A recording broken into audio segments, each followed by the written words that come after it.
తాళి కట్టించుకున్న భార్యని వదిలేసి ఇప్పుడు మరొక అమ్మాయిని రాహుల్ బాబు ఇష్టపడుతూ ఉంటే, తాళి కట్టించుకున్న భార్యగా, ఆయన్ని మనస్ఫూర్తిగా ప్రేమించిన భార్యగా నేను ఎలా తట్టుకోగలను?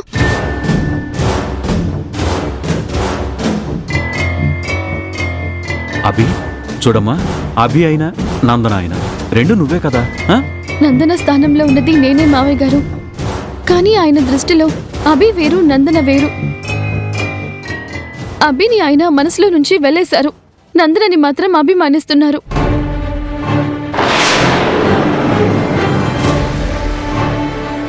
అంటే ఆయన మరొక అమ్మాయిని అభిమానిస్తున్నారు. అదంతా చూస్తూ అభిగా నేను ఎలా ఆనందపడతాను మావయ్య గారు? అమ్మా అభి, నువ్వు మరీ అంత దూరం ఆలోచించకమ్మా. చూడు, నువ్వు రాహుల్కి భార్యగా ఉండాలి, ఈ ఇంటికి కోడలిగా ఉండాలి. నాకు కావాల్సింది అదేనమ్మా. ఇదిగో, రాహుల్ అభితో ఆనందంగా ఉన్నా పర్వాలేదు, రాహుల్ నందనతో సంతోషంగా ఉన్నా పర్వాలేదు. ఈ విషయం గురించి నువ్వు అంత దూరం ఆలోచించకమ్మా. అనవసరంగా నీ మనసు పాడు చేసుకోకు.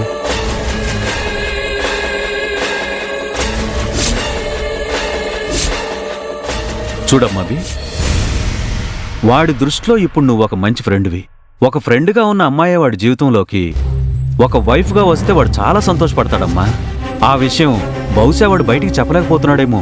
అందుకే వాడి మనసులో ఉన్న ఆ ప్రేమని బయటికి తీసుకురావాల్సిన బాధ్యత నీదే.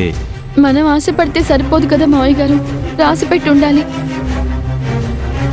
మళ్ళీ రాహుల్ బాబుతో నా పెళ్లి రాసిపెట్టుందో లేదో, ఆయనతో జీవించే అదృష్టం నాకు దక్కుతుందో దక్కదో. అభి